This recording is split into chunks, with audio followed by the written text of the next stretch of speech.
Speaking of beefs and skirmishes, there was a couple that took place outside the cage in Abu Dhabi this past week, involving Dana White versus Francis Ngannou, Dana White versus Donn Davis, the UFC versus PFL, and Power Slap somehow got posed against the PFL as well. Let's start off with some Dana White comments towards uh, Francis Ngannou when he was asked, right? Hey, what'd you think of Ngannou's performance? And he says, well, it was better than Donn Davis. This is his quote, right? Way better. Listen, man, I'm not going to tell you what I think about Francis. Francis is all about the money. Francis left because he knew if he fought John Jones and didn't win, it would hurt his chances of making the money he wanted to make. But realistically, his deal was bigger here. His deal was bigger here if he stayed in the UFC. I think I told this story a million times. They can deny it all they want. Why the fuck would I lie? What do I care? It doesn't matter to me one way or another. Francis Ngannou went on Sirius XM and he responded, quote, regardless of everything that happened, I'm not about him. I went out there, did a fight, had a good fight for my son's memory, but the guy can't stand. I don't know what is his problem. He can make everything up as he wants. That's his problem. I think he needs to make peace with himself. He could have just said, quote, subquote, right, to what he thinks Dana White could have said. We didn't find an agreement. We couldn't come to a deal, but good luck to him. And that's the end of that. Then he continues, that's it, good for him. And we continue our lives. What's the problem here? I think the problem is he can't handle the loss. Guys, let's unpack this. Are you surprised that this is still going on, Danny, the way it is? No. I mean, Dana White is a man that doesn't take that many L's often, but in this one, he did. The best heavyweight on the planet is likely Francis Ngannou, and he's not signed to his promotion, and he's out there fighting and killing it and doing, good things for their rival company. So it's not surprising at all that Dana White probably doesn't have a liking to that. What I'm surprised is by Dana, who usually has this sort of facts rates or at least has good arguments to back him. Says that Francis Ngannou is all about the money, but then literally about 3 or 4 seconds later says that if he were to stay with the UFC, he would have made more money. I don't get that one. I don't know. Maybe you guys can help me out. I mean, what else is he supposed to be about? Like, isn't this about going out there and prize fighting? Money? I don't know. Shame on him. It is about prize fighting. And what's going on with the first things that Dana White does do when he sits down, right?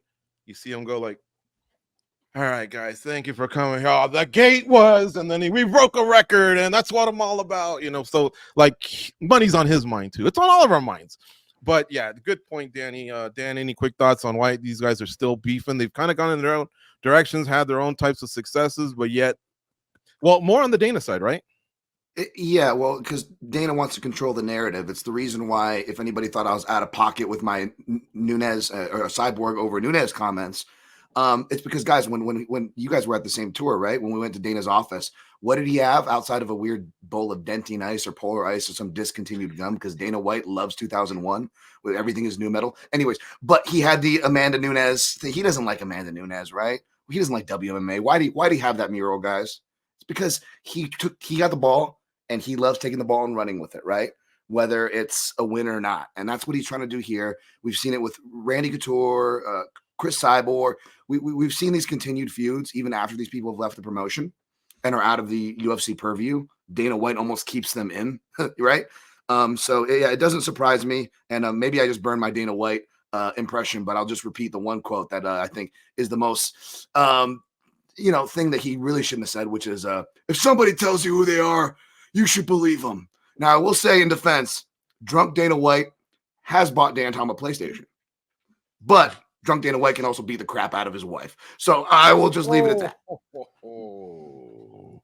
It's a dice roll. He's a gambler. It's a dice roll. You don't know who you're gonna get. So I'm if anything, I'm defending Dana White here, right? For anybody throwing that quote back at him, I'm just you don't know what Dana White you're gonna get. I'll say that.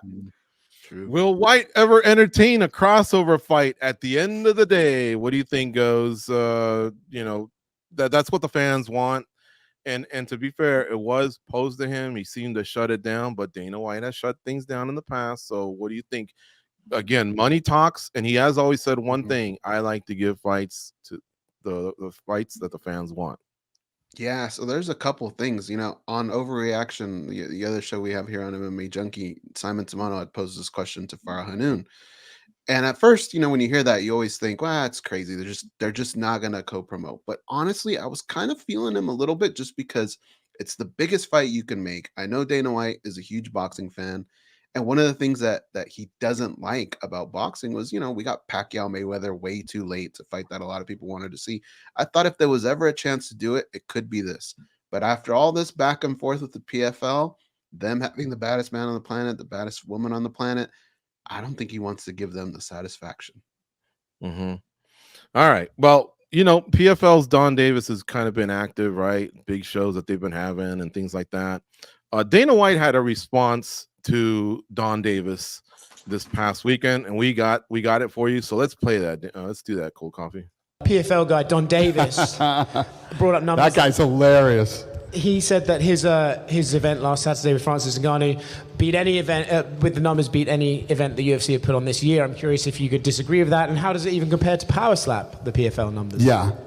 First of all, the PFL should keep the UFC out of their mouth. They can't even deal with Power Slap. Power Slap destroys PFL. All right. It's weird that you asked me that question because I just happen to have some papers here. So, first of all, let's start with followers. Power Slap has 19.2 million followers. The PFL has 10. Video views. PFL Fight Week did 326 million. Power Slap 8 did 690 million. Okay? PFL Fight Week Instagram views, 76 million. Power Slap 9, the week of. This is, so if you look at PFL, the fight week and the aftermath, these guys had 76. Just the week of, they had 68 million on Power Slap, okay? And we haven't even had a fight yet. PFL's Instagram reel with Francis and Ronaldo did 14 million views. Power Slap's 9 Instagram reel with contender Isaiah had 22 million views. And that was a repost of an old fight. The repost of the old fight beat Francis and Ronaldo. I can keep going on for a fucking month here. And then if you want to get into what he said about the UFC, I have a laundry list here. But let me just start with this. UFC Vegas 84 at the Apex beat them. So, listen, I understand, and I love the stuff that he said. He sounds like Kamala. Talks a lot, but says nothing. And I would hate to be one of that guy's investors. I don't watch MMA. I've worked 7 years and haven't taken a vacation. You should probably take a vacation.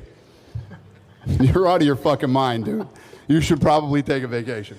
What I was going to say. I have a list here. I will have Lene get you guys this list of all these numbers, but that guy shouldn't even mention the UFC. He's not even in Power Slaps. And then he was talking about, there's all kinds of combination packages and how all this works. He doesn't beat Power Slap in revenue. He doesn't beat Power Slap in ticket sales. He doesn't beat Power Slap in sponsorship. He doesn't beat Power Slap in anything, let alone the UFC. Mentioned it earlier, PFL and Bellator. In Bellator, there's an undefeated champion. He's the cousin of Umar Nurmagomedov. His name is Usman Nurmagomedov. Okay. Are you ever interested in signing him? I mean, all their good people want to be over here anyway, so I would imagine that eventually, yes, they will be here. Nobody wants to fight in the fucking PFL, except for Francis.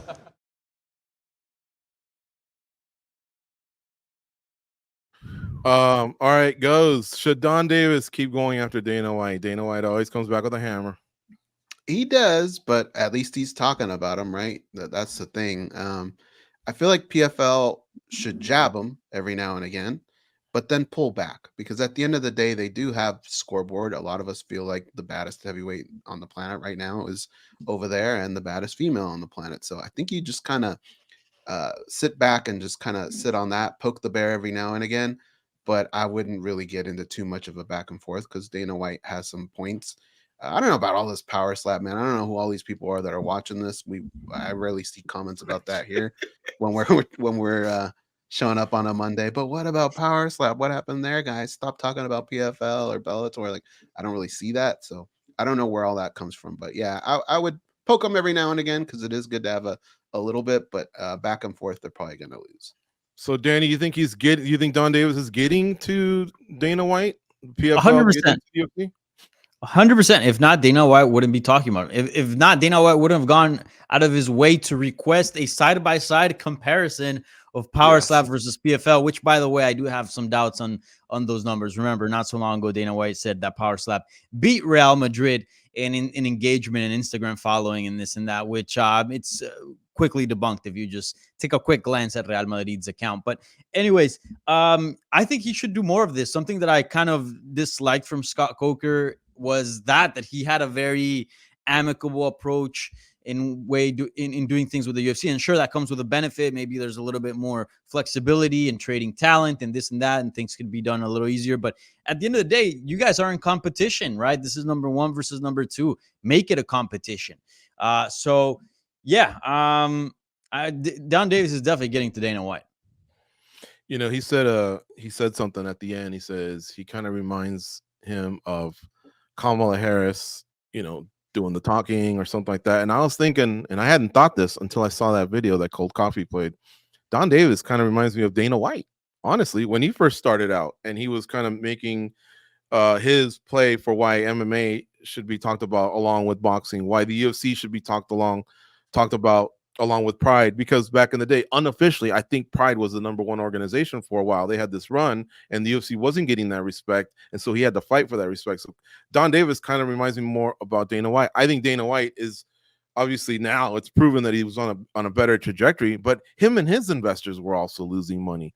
I don't know how many years it took him to finally correct it. Bonner and Griffin, thank you to them. That seemed to be where things turned around. So maybe about a 4-year run. I don't know the revenues, the financials, and that I can't speak to that, the sponsorship or whatever. But yeah, I mean, I don't know. I just don't know too many people that talk about Power Slap. But people do talk about PFL, not as many as UFC for sure.